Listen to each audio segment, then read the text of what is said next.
Salve, salve viajantes, sejam bem-vindos a mais um Viagens e Parcerias. No dia 13 de outubro completa um ano de canonização de Santa Dulce dos Pobres. Para falar sobre esse assunto, nós vamos para Recife falar com o maestro baiano José Maurício Moreira, miraculado do segundo milagre de Irmã Dulce, uma história de fé que estamos precisando ouvir. Eu fiquei totalmente cego no final de 99. Mas eu vou um pouco lá para trás para contar tudo como foi do início. Quando eu tinha 23 anos, em 92, eu descobri que eu tinha um glaucoma, né? Eu fui fazer um exame para trocar o grau do óculos, que eu era míope, quer dizer, sou míope até hoje, e fui fazer um simples exame para trocar a lente, trocar o grau. Então, o médico lá em Salvador viu que a minha pressão ocular estava em 18. Eu, com 23 anos, uma pressão de 18, ela é alta. Isso foi no ano de 92. Aí ele falou assim, Maurício, eu medi sua pressão. Nunca tinha medido a pressão antes na minha vida. Ele me disse, eu medi sua pressão agora, sua pressão ocular está em 18. E numa pessoa de 23 anos é muito alta, é raro isso, inclusive. Eu vou requisitar um exame para você fazer, chamado curva, para a gente medir a pressão de 3 em 3 horas. Então, ele constatou, no final desse exame, ele constatou que eu tinha glaucoma.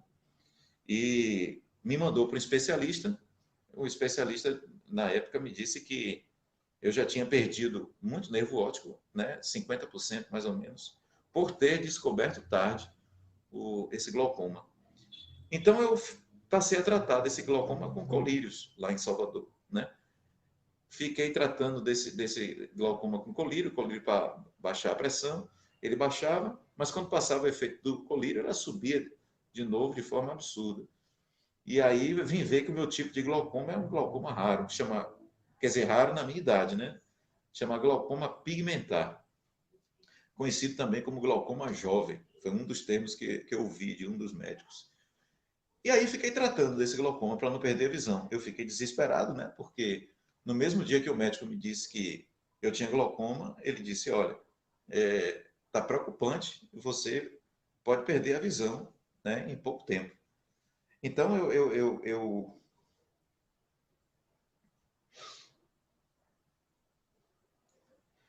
desculpa que eu me emociono ainda. Eu tratei desse glaucoma durante 7 anos. Quando foi em 99, eu comecei a perder a visão do olho esquerdo. Aí eu vi que eu tinha que correr para a coisa não acelerar, né? Foi quando eu corri para São Paulo e para Belo Horizonte para fazer um tratamento a laser, por indicação de outra médica que eu fui a Salvador.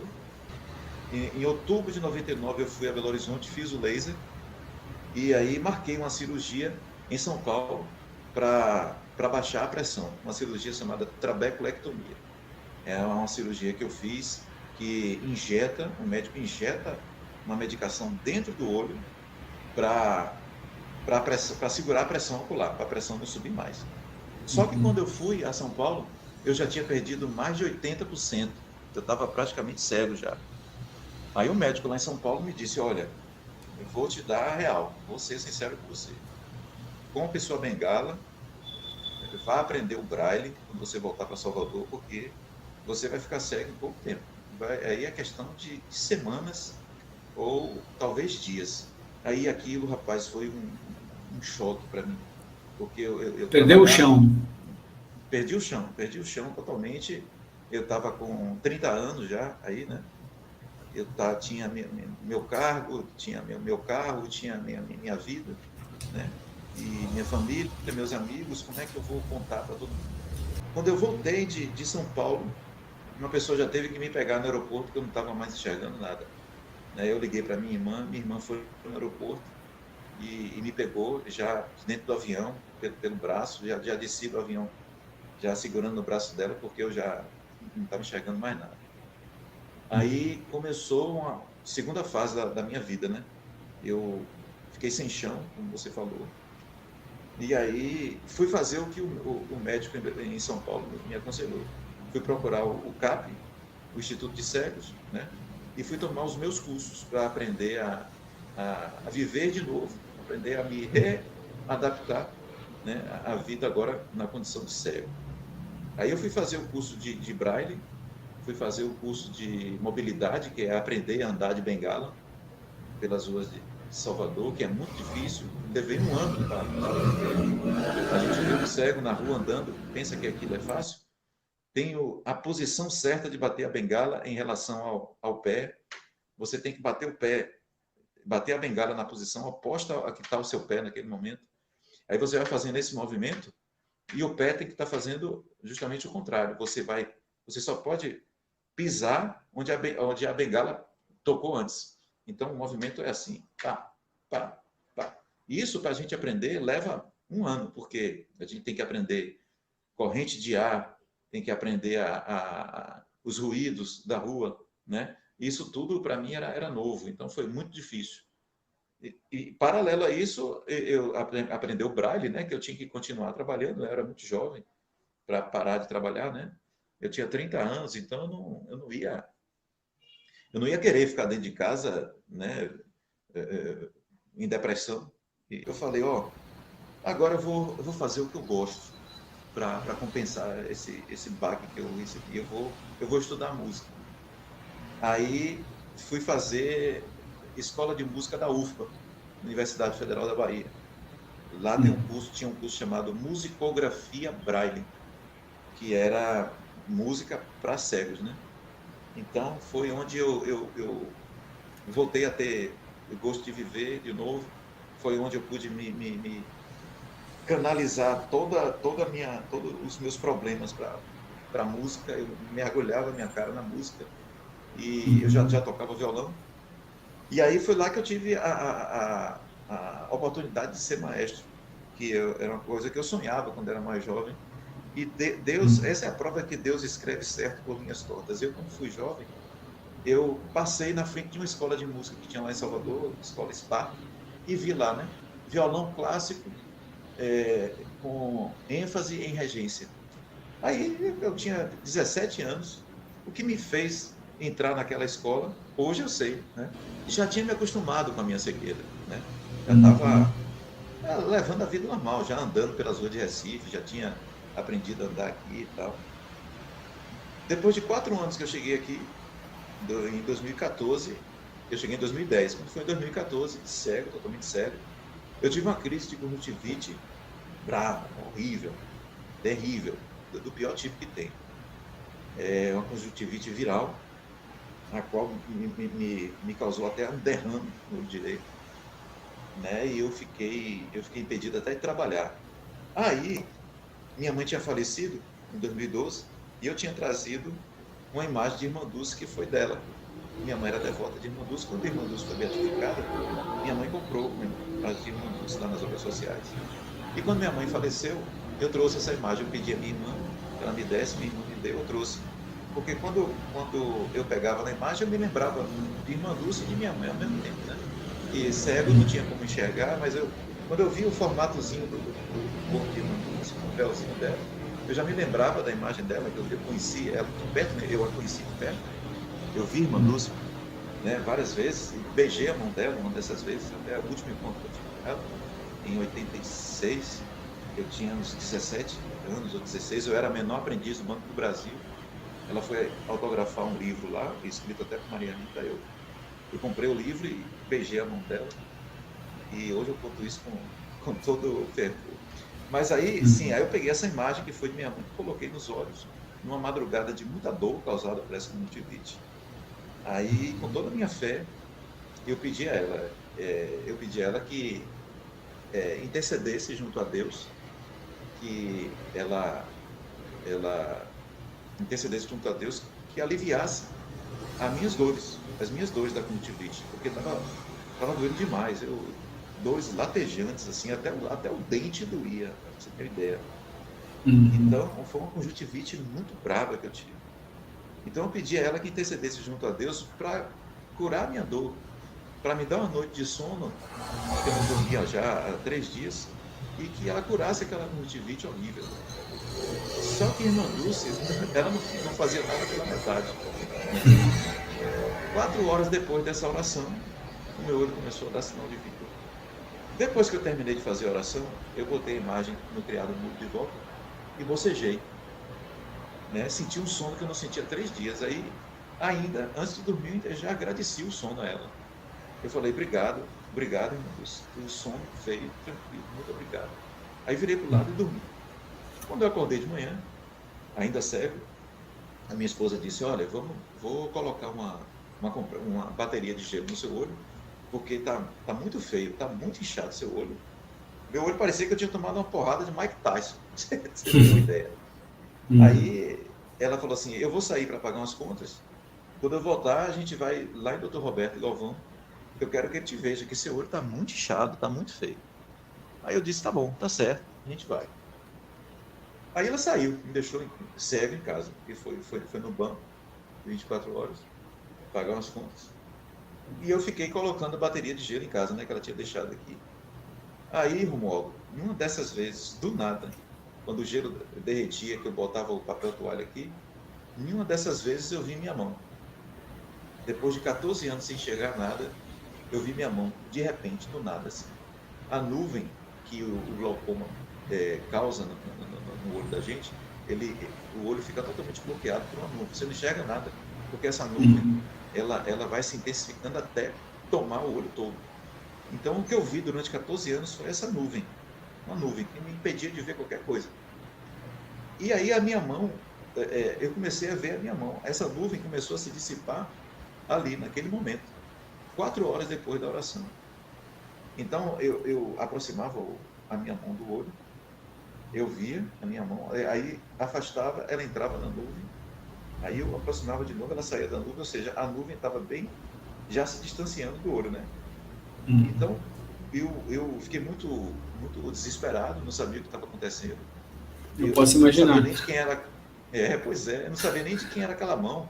Eu achei até que eu tinha morrido, que eu estava sendo recebido por alguém ali. Eu falei, meu Deus do céu, quem é essa mão aí? Quando eu mexi, eu falei, essa mão é minha. Aí liguei para a Marisa, peguei o telefone, já estava no criado mudo, já coloquei aqui pertinho, já vi os números, né? Porque eu perdi a visão com 30 anos, eu conhecia os números, né? Então eu já vi os números, já liguei para o celular dela. Aí falei assim, nega, vem para cá que eu estou sentindo umas coisas estranhas aqui, eu estou enxergando aqui minha mão. Ela, como é? Que negócio é esse? Você bebeu? Eu falei, nega, são 8 horas da manhã, onde é que eu vou beber 8 horas da manhã? Vem cá aqui pra gente ver o que está acontecendo, pra você me ajudar aqui, que eu tô vendo minha mão aqui, na minha frente. Aí ela largou tudo lá no banco, pegou um táxi e veio.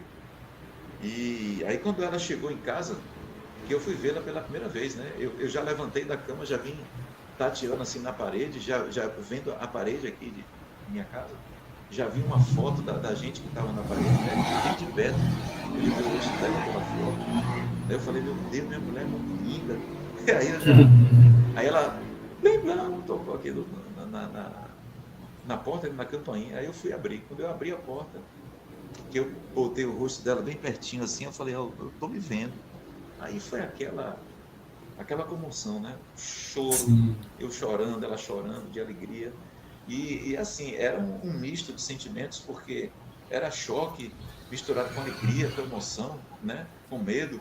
Eu achava que eu ia ficar cego a qualquer momento de novo. Eu achava que aquilo ali ia ser só um flash que a visão ia embora a qualquer momento. Eu estava querendo ver tudo. Eu tinha uma cão-guia, eu tinha uma labrador muito linda, chamava Dini. Era uma cão labrador que eu tinha preta. Rapaz, era muito linda. Aí já fui lá dentro da área ver Dini, já parecia que estava sabendo o que estava acontecendo, já pulou em mim, me lambendo, toda alegre. Aí eu olhei ela bem de perto e falei assim, rapaz, Dini, eu tô vendo você. E ela abanando o rabo, pá. Eu tenho uma história de vida também com ela. Quando eu cheguei lá, ele me examinou e disse, Maurício, não aconteceu nada. Aí dentro está tudo exatamente como estava na semana passada. Você não tem nervo óptico. Eu estou olhando para um cego.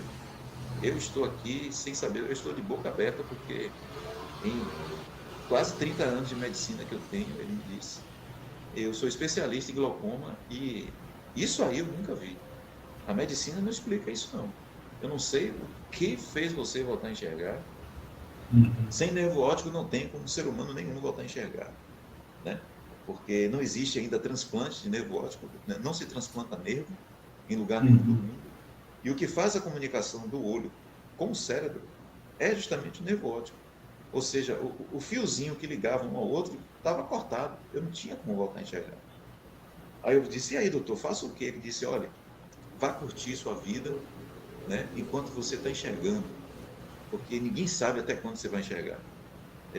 A única certeza que eu lhe dou é que você pode perder a qualquer momento. Até onde eu sei, ele dizendo a mim, até onde eu estudei, o que você está vendo aí, você pode perder a qualquer momento.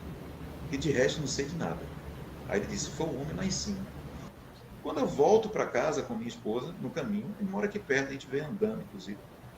Eu falei assim, ó, nega, eu fiz uma oração para a irmã Dulce de madrugada, você estava dormindo. Eu fiz uma oração silenciosa, peguei a imagem de minha mãe, botei no olho e pedi a ela que curasse minha conjuntivite. E olha o que ela fez. Ela me fez voltar a enxergar, eu estou voltando a enxergar aos poucos. A nuvem está se dissipando. Aí eu, Uhum. aí eu tomei consciência que eu recebi um milagre de irmã Dulce naquele dia. Aí, Sim. rapaz, a gente ficou assim, sem saber o que fazer, né? E aí, quando foi um mês depois, eu já estava vendo tudo. Os prédios aqui na varanda, já estava vendo tudo, estava vendo as paisagens. Aí Marise disse a mim, olha, tem um site nas obras sociais de Irmã Dulce que esse site ele pega relatos de possíveis milagres. Vamos fazer um relato do que aconteceu? Eu falei, vamos sim, na hora.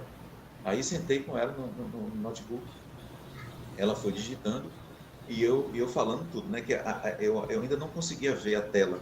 Aí ela disse, bom dia, Maurício, aqui é Maria Rita, sobrinha de Irmã Dulce. Poxa, que honra falar com você e tal. Ela disse, olha, eu quero dizer que o seu relato é um relato muito bonito. Eu acabei de ler aqui, é um relato muito tocante e é bíblico, né? Só quem fez um cara voltar a enxergar foi Jesus, né? Até aquele dia, né? Uhum. Aí eu disse, claro que... Aí ela falou assim, eu queria saber de você, Maurício, se você me autoriza a mandar esse relato para o Vaticano, porque Irmã Dulce foi beatificada e falta um milagre para ser santificado. Né? Eu disse, claro, eu autorizo sim, foi justamente a minha fé, Irmã Dulce, que me fez voltar a enxergar. Aí eu fui a Salvador, fiz a primeira reunião com ela, levei exames aqui de Dr. Roberto, e olha como Deus é, Romualdo. Eu tinha exames de 99 ainda, fotografia de nervo óptico, campo visual, né? Curva, esse que eu fiz, que eu fiquei internado. Eu podia jogar fora lá, né? Fiquei cego, por que eu quero mais esse exame? Mas não, eu guardei tudo Uhum. e trouxe para Recife. Olha só, eu podia ter Uhum. deixado lá em Salvador, né? Não sei nem como Sim. veio parar aqui, mas veio quando eu... E aí, cruzamos os dedos e ficamos esperando. 2 anos se passaram e não tivemos resposta nenhuma. O Vaticano não falava nada, né? Aí eu ligava para ela, Maria Rita, e aí tem uma novidade? Ela, não, Maurício, eles não falam nada, não falaram nada. Apenas disseram para a gente guardar o segredo. Foi aberto o processo em 2017. Eu fiz o relato em 2015, em 2017 foi aberto o processo. Aí vieram 2 postuladores do Vaticano aqui em Recife me entrevistar, né? Ficaram hospedados aqui na Cúria, na Catedral aqui de Recife. Entrevistaram minha esposa, entrevistaram amigos meus aqui de Recife, vizinhos meus aqui, amigos. Entrevistaram 15 pessoas que conviveram comigo quando eu era cego. Foram depois a Salvador, entrevistaram mais 15 pessoas que conviveram comigo quando eu era cego. Aí a gente fala, pô, será que vai demorar? Será que vai ser esse ano? Quando foi 1º de julho de 2019, no ano passado, Maria Rita me liga, às 6h30 da manhã. Olha, Maurício, o Papa anunciou que Irmã Dulce vai ser canonizada pelo milagre de ter feito um homem cego voltar a enxergar. Aí pronto, aí foi aquela Uhum. comemoração, né? Foi. Eu fui para Roma porque o miraculado tem, por obrigação, pelo protocolo, ele tem que ir. E ele tem que ficar diante do Papa, né? Faz parte do protocolo, da celebração. Foram 5 canonizações, né? Então tinha eu e mais 4 miraculados lá. E a cada um de nós coube, no ofertório, levar alguma coisa para o Papa benzer, né? Na frente dele. E a mim coube levar a hóstia, a representação do corpo de Cristo. Coube a mim levar a hóstia da missa de canonização de Irmã Dulce, para estar diante do Papa, o Papa benzer a hóstia no cálice na minha mão. Ali havia uns 50 mil pessoas, 10 mil brasileiros, 5 mil baianos. Um silêncio total. A gente sentiu um êxtase espiritual muito grande. O Papa Francisco, ele é luz. Ele evocou o Espírito Santo antes de começar a missa. Então, ele preparou a gente para aquela missa, sabe? Então, não era uma missa qualquer, era uma missa no Vaticano, era uma missa na Praça São Pedro, celebrada pelo Papa, e uma missa de canonização de Irmã Dulce. Então, a gente não ouvia nada, um silêncio total, só se ouvia a voz do Papa, sabe? Até uma pomba que batia a asa ali na Praça São Pedro, a gente ouvia o eco, né? Porque só estava um silêncio total. Imagine, você calar 5 mil baianos, né? É uma coisa muito difícil, né? Você calar 5 mil baianos, mas ficou todo mundo assim, silêncio total, só prestando atenção no que o Papa falava. E quando ele falou o nome, Dulce Lopes Pontes, aí, rapaz, foi aquela emoção. A fé é uma das menores palavras do mundo, só 2 letrinhas, mas que tem um significado gigantesco, né? Se a gente fizer uma oração com fé, né? Deus ouve, né? Irmã Dulce ouve, porque se a gente se concentrar, fechar os olhos e pedir com fé, abre um canal, certo? Jesus veio ensinar isso. Jesus veio ensinar que Deus está pronto para ouvir a gente, né?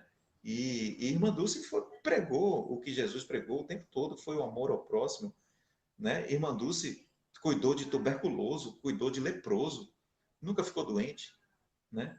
Tuberculoso tossia na cara dela e ela nunca ficou doente, nunca negou nada a um pobre necessitado, né? Então, eu acho que eu sou um felizardo em hoje poder estar falando isso dela. Doce luz, eu sinto seu cheiro de flor, eu sei que você está aqui, sua presença é de amor, luz que cuida de mim, que acalma o meu coração, me acolhe com teu abraço, afasta a solidão, luz que cuida de mim, que ampara e estende a mão, que nunca duvida do amor, que em nome do sim não tem medo do não. Doce luz, eu sinto seu cheiro de flor, eu sei que você está aqui, sua presença é de amor. Doce luz, que nunca abandona o irmão, conceda a sua força de fé, me guia, minha luz, pela oração. Viva Santa Dulce! Viva! Olá, pessoal! Sintam-se todos acolhidos e abraçados. Vamos falar um pouquinho hoje sobre o caminho de Irmã Dulce e também um pouco sobre a Santa Dulce dos Pobres.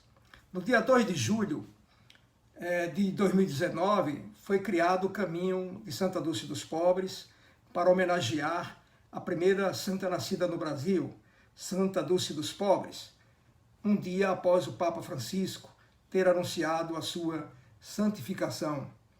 O caminho tem um percurso de 464 quilômetros e está estruturado para ser feito em 26 dias, em 26 etapas, e antes, na maior parte do trajeto, pela orla, pela linda orla de Aracaju e pelo lindo litoral norte da Bahia. O marco zero da caminhada é a maternidade São José, na cidade de Itabaiana, em Sergipe, local onde ocorreu o primeiro milagre atribuído à Irmã Dulce. E o caminho de Santa Dulce dos Pobres está totalmente estruturado para o lugar onde hospedar todo mundo e a gente começar a praticar aquilo que Santa Dulce sempre acreditou, na fé, na caridade e na hospitalidade. Pace e bene.